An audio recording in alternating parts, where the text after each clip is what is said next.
할렐루야, 유튜브 성도 여러분, 주님의 이름으로 사랑하고 축복합니다.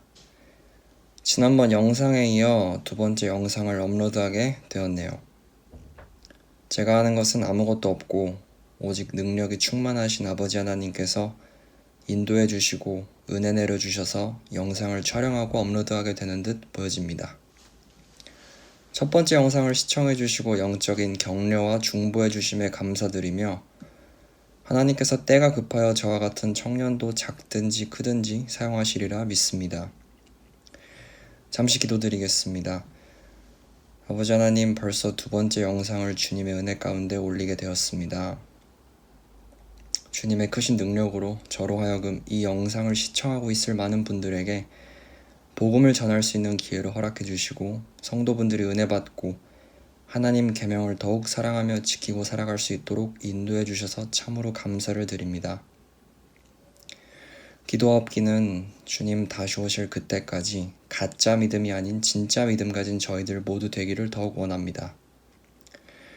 어느덧 하나님께서 저희의 믿음을 시험하시는 단계에 이르렀을 수도 있습니다. 저희가 세상과 하나 되어 연합하지 아니하게 하시고 오직 예수 그리스도와 하나 되고 무엇을 먹든지 무엇을 마시든지 다 그리스도의 영광을 위하여 할 수 있는 자들 되게 하옵소서. 예수님의 이름으로 기도드립니다. 아멘. 저는 오늘 여러분들과 함께 과연 누가 진짜 믿음의 소유자들인가에 대해서 말씀 나누고자 합니다. 주님이 세우신 우리 한국 땅에는 참으로 많은 교회들이 있습니다. 중대형 교회, 개척교회, 가정교회 등 종류도 교파도 참으로 다양하죠. 저 또한 예전의 모습으로는 큰 대형교회를 주일마다 찾아 부모님과 함께 다니곤 했었죠.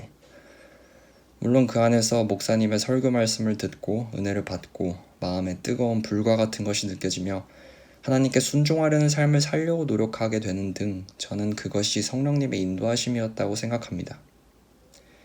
내가 하는 것은 아무것도 없기 때문이죠. 요즘 들어서 하나님께 절로 감사가 나옵니다. 이유는 간단합니다. 제가 하고자 하는 것이 아니라 사랑하는 아버지 하나님께서 성령님을 통하여 저의 마음에 감동을 주시고 하나님을 경외하며 살아갈 수 있게 모든 주변의 환경과 상황과 피조물들이 마치 톱니바퀴가 맞물려 돌아가듯 하나님께서 조명해 주시는 길을 따라 살아갈 수 있게 해주시기 때문입니다. 저의 주변에는 아직도 세상을 사랑하며 좋은 기업에 취업하고 돈도 많이 벌고 명예도 누리고 세상 사람들로부터 인정도 받고 또 적당히 주일마다 교회에 나가서 예배드리고 집에 돌아오고 하는 친구들이 있습니다. 하지만 그들은 말합니다. 나는 썬데이 크리스천이 아니야 라고. 하지만 제가 보았을 때에는 썬데이 크리스천 맞습니다. 그들은 단지 자신의 영적 상태를 솔직하게 인정하고 싶어 하지 않고 오히려 괜찮아 라고 합리화하며 잘못된 길이나 방향으로 가고 있는 자기 자신의 영적 상태를 점검하는 프로세스를 그리 달가워하지 않아 보입니다. 더 심각한 문제는 그것이 영적으로 자신을 얼마나 위험에 빠뜨릴 수 있는가라는 중대한 문제를 인식조차 할 수 없다는 겁니다. 2021년 11월에 접어들었습니다. 저는 교회 다닌다는 친구를 만나 가끔 카페를 가고 밥을 먹고 하면 1년의 답답함을 느낍니다. 세상 친구들과 이야기하는 주제가 동일하기 때문이죠. 어느 날은 하나님께 기도했습니다. 제가 그들을 판단하거나 정죄하지 않도록, 그리고 사랑이 빠진 형태로 형제 자매에게 권면하지 않도록 이 점을 염두에 두고 전할 땐 전해야 했습니다. 마음속에 진실을 외쳐야 한다는 진동과 함께 마침 시기도 적절했을 때가 있었습니다. 그래서 저는 제가 머리와 가슴으로 알고 있는 것들을 나누었고 역시나 하나님께서는 지혜의 왕이셨기 때문에 저의 입술에 논리와 지식이 묻어나오게 하셨습니다. 친구의 반응이 어땠을까요? 한참 들어본 후 제 말도 일리는 있는 것 같다 하고 고개를 끄덕였습니다. 안타까운 점은 믿음이 없는 세상 친구들도 이야기를 나누어도 이보다는 더 낫겠다 싶었습니다. 우리는 내가 교회에 오랫동안 어렸을 때부터 다녔다고 해서 가족 모두가 하나님이 계심을 믿는다고 해서 봉사와 사역에 열심을 낸다고 하여서 나는 구원받았어 라고 착각하지 말아야 합니다. 베드로전서 5장 8절에서 어떻게 말씀하고 있습니까? 정신을 차리고 깨어있으라. 이는 너희의 대적 마귀가 울부짖는 사자처럼 삼킬 자를 찾아 두루다니기 때문이니라. 9절 말씀도 이어 읽겠습니다. 믿음 안에 굳게 서서 그를 대적하라. 이는 세상에 있는 너희 형제들도 동일한 고난을 당하는 줄을 알미니라. 그렇습니다. 지금은 믿음 안에서 그냥 서야 할 때가 아니라 굳게 서야 할 때입니다. 킹 제임스 영어 성경에는 steadfast라고 써 있습니다. 뜻은 태도나 목표가 변함이 없음을 가리킵니다. 우리의 태도와 목표는 그리스도여야 합니다. 세상의 큰 트렌드를 남들이 다 하니까 나도 해라고 하지 말고 그리스도를 따라야 합니다. 그게 설령 먹고 마시고 하는 문제에 직면하더라도 말입니다. 예수님께서는 그런 믿음 보기를 원하십니다.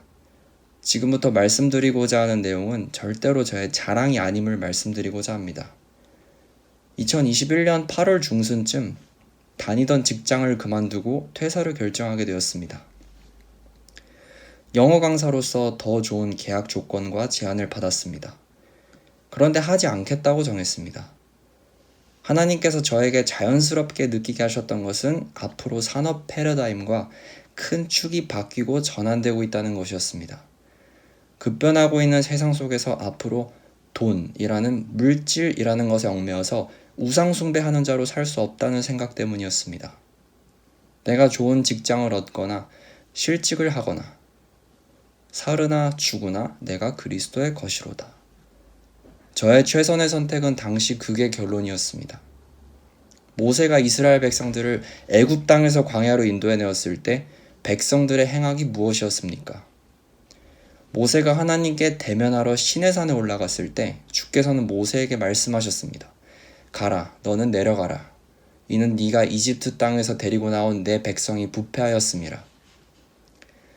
이스라엘 백성들은 송아지와 춤을 추고 있었고 그것이 본인들이 하나님을 찬양하는 줄로 착각하고 있었던 것입니다. 그래서 하나님께서는 모세를 통하여 어떻게 하셨습니까?